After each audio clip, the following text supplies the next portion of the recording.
ಮನೆಗೆ ಸೊಸಿ ಬಂದಾಳ, ಅತ್ಯದಾಳ, ತನ್ನಂಗ ನೋಡಿದ್ರೆ ಗದ್ಲನ ಇಲ್ಲ. ಯಾಕಂದ್ರೆ ನಾನು ಹಿಂಗ ಬಂದಿದ್ದೆ, ನನ್ನ ಹಿರಿಯ ತಾಳಿ ಕಟ್ಟಿ ಕರ್ಕೊಂಡು ಬರೋ ಮುಂದೆ ನಾನು ಹಿಂಗ ಬಂದಿದ್ದೆ, ಆವಾಗ ಅತ್ತಿದ್ಲು, ನಾ ಸೊಸಿ ಆಗಿದ್ದೆ, ಈಗ ನಾ ಅತ್ತೆ ಆಗಿನಿ, ಈಗ ನನ್ನ ಮನೆಗೆ ಒಬ್ಬಾಕಿ ಬಂದಾಳ ಸೊಸಿ. ಇಟ್ಟು ತಿಳ್ಕೊಂಡ್ರೆ ಗದ್ಲನೇ ಇಲ್ಲ.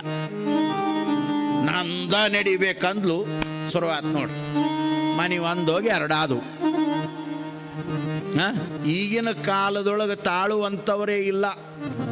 ತಾಳಿದ್ರೆ ಭಾಳ ಇರ್ತದೆ, ತಾಳಲಿಲ್ಲ ಅಂದ್ರೆ ದೊಡ್ಡ ಗದ್ಲ. ಎಷ್ಟು ಚಂದ ಬರ್ದಾಳ ನೋಡ್ರಿ.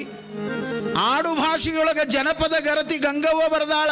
ತನ್ನಂಗ ನೋಡಿದ್ರೆ ಭಿನ್ನಿಲ್ಲ ಭೇದಿಲ್ಲ, ತನ್ನಂಗ ತನ್ನ ಮಗಳಂಗ ನೋಡಿದ್ರೆ. ಮನೆಯಾಗಿದ್ದವಳು ಮಗಳನ್ನು ನೋಡುವ ದೃಷ್ಟಿನೇ ಬೇರೆ, ಸೊಸೆಯನ್ನು ನೋಡುವ ದೃಷ್ಟಿನೇ ಬೇರೆ. ಇದು ಲೌಕಿಕ ಇರೋದ ಹಿಂಗದ. ಮಗಳಂದ್ರೆ ಭಾಳ, ಮತ್ತು ಅದು ಮಗಳಲ್ಲೇನು?